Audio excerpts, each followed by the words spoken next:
নমস্কাৰ, আহকচোন আমি কথা পাতোঁ।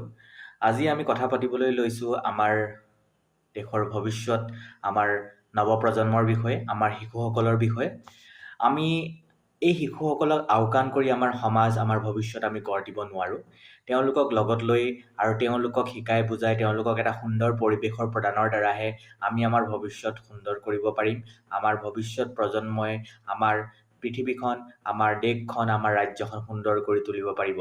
গতিকে এই ভৱিষ্যত প্ৰজন্ম লালন পালন কৰাৰ দায়িত্ব আমাৰ হাততে আছে। গতিকে এই ভৱিষ্যত প্ৰজন্ম নিৰ্মাণত ঘৰখনৰ, পৰিৱেশৰ, সমাজৰ আমাৰ বা কৰ্তব্য কি, দায়িত্ব কি, তাৰ বিষয়ে আমি অকণমান ক্ষুদ্ৰ আলোচনা কৰিব খুজিছোঁ। আৰু আপোনালোকে সকলোৱে জানে বা আমি সকলোৱে জানো, শিশু এটাই শৈশৱ অৱস্থাত বা বাল্য অৱস্থাতে প্ৰায় 85% কথা শিকি ল'ব পাৰে। গতিকে সেই সময়খিনি তেওঁলোকৰ বাবে খুব এক স্বৰ্ণীল যুগ বা এক সুন্দৰ সময়। এই সময়খিনিতে আমি শিশু এটাক গঢ় দিব পাৰোঁ। কেনেদৰে সি ভৱিষ্যতটো আগবাঢ়িব বা সি কেনেধৰণৰ মানুহ হ'ব, তাক আমি সেইটো সময়তে আমি তাক নিৰ্মাণ কৰিব পাৰোঁ। গতিকে আমি ঘৰখন, আমাৰ সমাজখন, আমাৰ বিদ্যালয়খন ইয়াৰ বাবে খুব এক নিৰ্ভৰযোগ্য অনুষ্ঠান বা প্ৰতিষ্ঠান হিচাপে আমি দেখুৱাব পাৰোঁ। এতিয়া প্ৰথম কথা হ'ল, আমাৰ ঘৰখনৰ কথাই আমি ক'ব লাগিব। এতিয়া আমাৰ ঘৰখনত যদি পৰিৱেশ সদায় বেয়া হৈ থাকে, মাক বাপেক বা ঘৰখনৰ বাকী মানুহৰ মাজত যদি সদায় এটা কাজিয়া পৰিৱেশৰ সৃষ্টি হৈ থাকে বা গালি গালাজ, বেয়া শব্দ ব্যৱহাৰ হৈ থাকে, তেন্তে সেই ঘৰখনত এটি শিশু সুন্দৰকৈ নিৰ্মাণ হ'ব নোৱাৰিবও পাৰে। মানে নিৰ্মাণ মানে কি? শিশুটিৰ যিটো আমাৰ মানসিক অৱস্থা, সেই মানসিক অৱস্থাটো বেয়াৰ ফালে ঢাল খাব। সি মানসিকভাৱে ভাঙি পৰিব। মানসিকভাৱে ভাঙি পৰাৰ লগে লগে সি বিভিন্ন মানে বেলেগ এটা ধৰণে ডাঙৰ হোৱাৰ লগে লগে সমাজৰ লগত সামঞ্জস্য ৰক্ষা কৰাত তাৰ বিভিন্ন ধৰণৰ সমস্যাৰ সৃষ্টি হ'ব পাৰে। গতিকে এই সময়ছোৱাত শিশু এটিক ডাঙৰ কৰা অকল জন্ম দিয়াটোৱেই আমাৰ কৰ্তব্য হ'ব নালাগে, মাক বাপেকৰ কৰ্তব্য হ'ব নালাগে। জন্ম দিয়াৰ লগে লগে, জন্ম দিয়াৰ পাছতে শিশুটোক কেনেকৈ লালন পালন কৰিব সেই বিষয়ে তেওঁলোকে জ্ঞাত হ'ব লাগে। কাৰণ শিশুটি অকল সেই ঘৰখনৰ বুলিয়ে নহয়, গোটেই সমাজখনৰ, গোটেই দেশখনৰ, গোটেই পৃথিৱীৰে এটা ভৱিষ্যত প্ৰজন্ম, ভৱিষ্যত নিৰ্মাণ, ভৱিষ্যত তেওঁলোকৰ হাততে অৰ্পণ হৈ থাকিব। গতিকে পিতৃ মাতৃয়ে এই কথাৰ ওপৰত গুৰুত্ব দিব লাগে, যাতে শিশুটিৰ আগত এনেকুৱা ধৰণৰ কাজিয়া পেচাল, বেয়া শব্দ আদি ব্যৱহাৰ কৰিব নালাগে। যিমান পাৰি শিশুটিৰ পৰা এইবোৰ শব্দ, এনেকুৱা ধৰণৰ পৰিৱেশৰ পৰা আঁতৰত ৰাখিব লাগে। তাৰোপৰি ঘৰখনত কেনেকুৱা ধৰণৰ এটা পৰিৱেশ আছে, কাক কেনেকৈ সন্মান কৰা হয়, ডাঙৰক সন্মান কৰা হয় নে নহয়, সৰুক মৰম কৰা হয় নে নহয়, এইসমূহৰ ওপৰতো আমি গুৰুত্ব দিব লাগে। তাৰ লগে লগে সমাজখন কেনেকুৱা, পৰিৱেশটো কেনেকুৱা, সেই শিশুটি ডাঙৰ হোৱা চাৰিওকাষ কেনেকুৱা, সেই ওপৰতো আমি গুৰুত্ব দিব লাগে।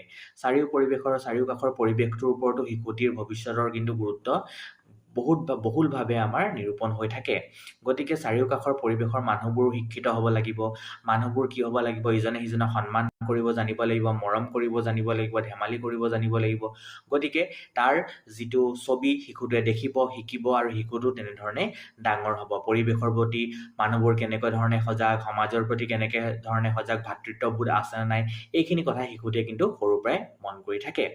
তাৰ লগে লগে আৰু এটা কথা, আমি যেতিয়া এটি শিশুৰ আমি শিক্ষাৰ ব্যৱস্থাৰ কথা কওঁ, শিক্ষাৰ ক্ষেত্ৰতো কিন্তু সমাজখন বা ঘৰখনৰ ঘাই কঠীয়াতলি বুলি আমি কওঁ। বিদ্যালয় শিক্ষকসকলেতো ইয়াৰ কাৰণে কষ্ট কৰি তাৰ আগতে এই শিশুসকলক আমি শিক্ষা প্ৰদানৰ কাৰণে ঘৰৰ পৰাই বিভিন্ন ধৰণৰ বাস্তৱিক বস্তুৰ ওপৰত কিছুমান আমি সংখ্যাগত হওক, আখৰৰ কথা হওক, মাতৃভাষা হওক, এনেকুৱা ধৰণৰ কথোপকথনৰ দ্বাৰা আমি আমাৰ মৌখিক ভাষা আমি কি কৰিব লাগিব, উন্নতি কৰিব পাৰোঁ। আমি বাস্তৱিক বস্তুৰ দ্বাৰা আমি সংখ্যাৰ গণনাৰ কথা তেওঁলোকক দিব পাৰোঁ। বিভিন্ন ধৰণৰ সৰুৰ পৰাই আমি বহুতো কথা শিকাব পাৰোঁ। আৰু বৰ্তমান সময়ত আমাৰ দেখা পোৱা গৈছে যে বিভিন্ন ধৰণৰ আমাৰ ধৰ্ষণৰ কথা, বিভিন্ন ধৰণৰ সমাজৰ চুৰি ডকাইতি বা অন্যায়ৰ কথা আমি শুনি থাকোঁ। গতিকে এই শিশুসকলক সৰুৰ পৰাই আমি এই কথাসমূহৰ বিষয়ে আমি শিকাব লাগিব, যে বেয়া কথা কোনবোৰ, ভাল কথা কোনবোৰ, গুড টাচ কোনবোৰ, বেড টাচ কোনবোৰ, এইবোৰৰ কথাও আমি আচলতে শিক্ষা দিব পাৰিব লাগিব। এতিয়া দ্বিতীয়তে আহোঁ, আমাৰ শিশুটি আমি যেতিয়া আজিকালি দেখা পোৱা যায় যে শিশুটি খুব এটা কৃত্ৰিম পৰিৱেশত তেওঁলোকে ডাঙৰ হৈ আছে। মানে হাতত মোবাইল ফোনটো তেওঁলোকৰ হাতত থাকে, বিদ্যালয় গৈছে, আহিছে, টিউশ্যন কৰিছে, ৰাতিপুৱা টিউশ্যন, আবেলি টিউশ্যন, বিদ্যালয় গৈছে, বন্ধ দিনত আৰ্ট স্কুল গৈছে, সংগীতৰ স্কুল গৈছে। তেওঁলোকৰ কাৰণে এইবোৰ প্ৰয়োজনীয় যদিও খুব এটা আমি কৃত্ৰিম পৰিৱেশলৈ তেওঁলোকক ঠেলি দিয়া নাইনে বাৰু? খুব আমি এটা বোজা তেওঁলোকৰ ওপৰত পেলাই দিয়া নাইনে বাৰু? তেওঁলোকৰ আৱেগিক যিটো ডেভেলপমেণ্ট বুলি আমি কওঁ, সামাজিক ডেভেলপমেণ্ট, সামাজিক উন্নয়ন, আৱেগিক উন্নয়ন, নৈতিকতাৰ উন্নয়ন এইখিনি ক্ষেত্ৰত কিন্তু আমি ইয়াত এটা বিৰূপ প্ৰভাৱ পৰা দেখা পোৱা গৈছে। বৰ্তমান সময়ত আপুনি যদি গাঁৱত চাই, আমাৰ পৰিৱেশত যদি চাই, ওচৰ পাজৰৰ পৰিৱেশত শিশু এটিয়ে কিন্তু ডাঙৰ মানুহ এজনক দাদা বাইদেউ বুলি সম্বোধন কৰি মাতিবলৈ খুব বেছি ইচ্ছা নকৰে। তেওঁলোকে ওচৰত দেখিলেও মাত এটা দিব নোখোজে, কাষেদি পাৰ হোৱা মানুহ এটাক মাত দিবলৈ নোখোজে। এই ক্ষেত্ৰত কিন্তু মই কিছুমান অভিভাৱক অভিভাৱিকাক কৈছোঁ যে তেওঁলোকে এই শিশুটিক শুধৰাই নিদিয়ে, লগে লগে হাঁহি পেলাই পাৰ কৰি থৈ দিয়ে, বা মোবাইলত অভিভাৱক ব্যস্ত হৈ আছে বিভিন্ন কামত, মোবাইলত শিশুটিক এৰি দিলে, মোবাইলত তেওঁ ব্যস্ত হৈ থাকিলে, টিভি চাই থাকিলে, মোবাইলত গেম খেলি থাকিলে, বিভিন্ন ধৰণৰ ভিডিঅ' গেম খেলি থাকিলে। আগৰ দৰে ওলাই গৈ শিশু এটিয়ে বিভিন্নজনৰ লগত খেলা ধূলা কৰা, নিজৰ পৰিৱেশৰ, নিজৰ ল'ৰা ছোৱালীৰ লগত, নিজৰ সমবয়সীয়া ল'ৰা ছোৱালীৰ লগত খেলা ধূলা কৰা, এইবোৰ বিষয়ৰ পৰা তেওঁলোক আঁতৰ হৈ থকা আজিকালি দেখা পোৱা গৈছে। আৰু ইয়াৰ দ্বাৰা কি হৈছে, এটা সামাজিক যিটো যিটো আৱেগিক আৰু সামাজিক উন্নয়ন যিটো হ'ব লাগিছিলে, এই ক্ষেত্ৰত কিন্তু শিশুৰ কম হোৱা দেখা গৈছে। পঢ়া শুনা নম্বৰ অৰিয়েণ্টেড হৈ গৈছে, মাৰ্কছ অৰিয়েণ্টেড হৈ গৈছে, আচলতে ভাটৌ হৈ, ক'বলৈ বেয়া শুনিবলৈ বেয়া যদিও, কিন্তু বৰ্তমান শিশুবিলাক কি হৈ গৈছে, এটা ভাটৌলৈ পৰিৱৰ্তিত হৈছে। গতিকে আমি তাক ভাটৌ কৰিব নালাগে, আমি তাক মানুহ কৰিব লাগিব। মানুহ কৰিব হ'লে অকল নম্বৰেৰে মানুহ আমি কৰিলে নহ'ব। নম্বৰ এটা ভাল পালেই যে সি মানুহ হ'ব এনেকুৱা কিন্তু নহয়। যিবিলাক বেয়া বেয়া কাম কৰি আছে, আমি কিন্তু ভাল ভাল শিক্ষিত মানুহৰ দ্বাৰা সেই বেয়া বেয়া কামবোৰ বৰ্তমান সমাজত কৰি থকা দেখা পোৱা গৈছে। সেইবাবে আমি কি কৰিব লাগিব, আমি গুৰুত্ব দিব লাগিব যে শিশুটি মানুহ হৈ পেলাই যাতে সি আগবাঢ়িব পাৰে, সি সঁচা অৰ্থত মানৱ সম্পদ হ'ব পাৰে, মানুহৰ কাৰণে সি কামত আহিব পাৰিব পাৰে। কোনোবা এটা শিশু, কোনোবা এটা যুৱক যুৱতী ঘৰখনতে সোমাই পঢ়া শুনা কৰি আছে, তেওঁ গাঁৱৰ মানুহৰ লগত কোনো ধৰণৰ সম্পৰ্ক নাই, ওচৰ চুবুৰীয়াৰ লগত কোনো ধৰণৰ সম্পৰ্ক নাই, বিভিন্ন ধৰণৰ ৰাজহুৱা সামাজিক কাম কাজত আগবাঢ়ি নাযায়, তেতিয়াহ'লে সেই শিশুটি আমাৰ সমাজৰ বাবে, এই গাঁওখনৰ বাবে, সেই অনুষ্ঠান, সেই এৰিয়াটোৰ বাবে তেওঁ বাৰু কেনেকুৱা ধৰণৰ সম্পদ হ'ব পাৰে? তেওঁতো নিজৰ কাৰণে অকল সম্পদ হ'ল। নিজৰ কাৰণেতো সম্পদ মানুহ সকলোৱে হয়, নিজে জীয়াই থাকিবই লাগিব, উপাৰ্জন কৰিবই লাগিব, সেইটো সকলোৱে এসময়ত কৰিবই। কিন্তু তাৰ বাদেও এখন পৃথিৱী আছে, তাৰ বাদেও এখন সমাজ আছে, সেইটোৰ ওপৰত আমি গুৰুত্ব দিব লাগিব।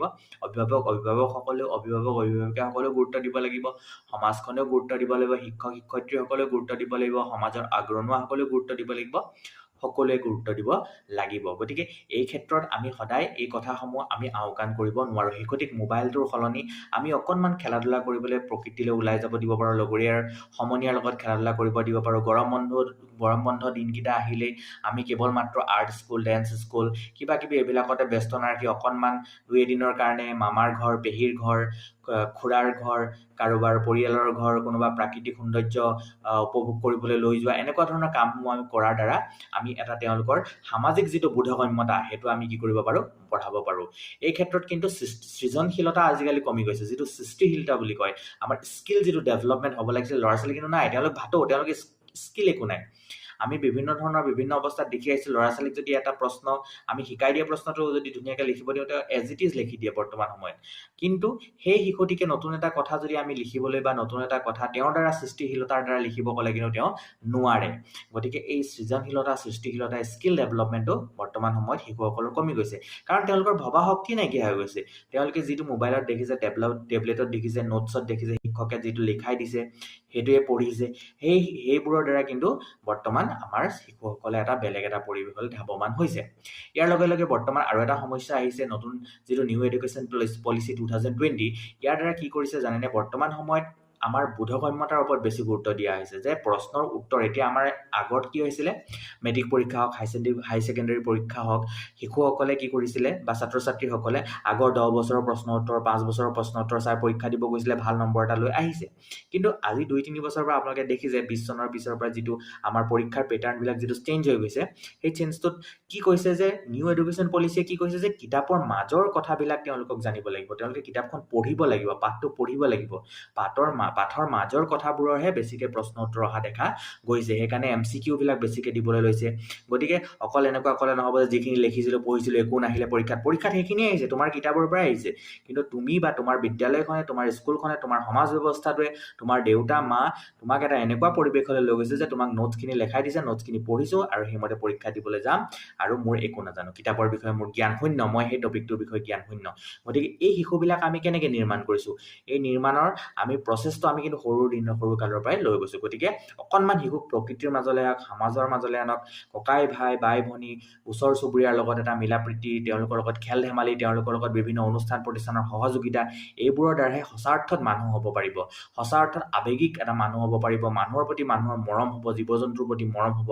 নহ'লে কিন্তু আমি এই যে ধৰ্ষণ কাণ্ডবোৰ শুনি থাকোঁ, অন্যায় শুনি থাকোঁ, মাৰপিটৰ কথা শুনি থাকোঁ, এইবিলাক কিন্তু সঘনাই আমি দেখিবলৈ পাই থাকিম। যিমান মানুহ শিক্ষিত হ'লেও, যিমান ভাল ভাল চাকৰি কৰিলেও, যিমান ভাল ভাল ব্যৱসায় কৰিলেও কিন্তু এনেকুৱা ধৰণৰ মানসিকতাবোৰ কিন্তু পৰিৱৰ্তন নহ'ব। গতিকে কেনেকৈ ধৰণে মহিলাক সন্মান কৰিব লাগে, পুৰুষক সন্মান কৰিব লাগে, ভণ্টি ভাইটিৰ লগত কেনেকৈ থাকিব লাগে, দাদা বাইদেউক কেনেকৈ সন্মান কৰিব লাগে, এই কথাখিনি কিন্তু আমি সামাজিক যিটো সামঞ্জস্যতা, সামাজিক বোধগম্যতাৰ দ্বাৰাহে আমি নিৰ্মাণ কৰিব পাৰিম। গতিকে আজি আলোচনাটো আমাৰ সেইটোৱে আছিলে যে আমাৰ শিশুসকল আমাৰ অতি মৰমৰ, তেওঁলোকক লৈ আমাৰ ভৱিষ্যত। গতিকে তেওঁলোকে কেনেধৰণে আমাৰ এটা ধুনীয়া আমাৰ ভৱিষ্যত লৈ আহিব পাৰে, তাৰ কাৰণে আমি তেওঁলোকক কিন্তু এতিয়াৰ পৰাই এনেধৰণে সজাগ সচেতন কৰি আমি লৈ যাব লাগিব। আৰু বহু কথা থাকি গৈছে, বহু হয়তো মোৰ ভুল হ'ব পাৰে, তাৰ মাজতে আমি অলপ আলোচনা কৰিলোঁ, আপোনালোকেও জনাব। আমাৰ এই দায়িত্ব আমাৰ শিশুসকলক আমি এটা সুন্দৰ পৰিৱেশৰ দ্বাৰা আগুৱাই লৈ যোৱা। গতিকে আজিলৈ ইয়াতে এৰিলোঁ। অনাগত দিনত আমি আৰু বেলেগ বেলেগ বিষয় সম্পৰ্কত কথা পাতিম। গতিকে শুভৰাত্ৰি, ধন্যবাদ।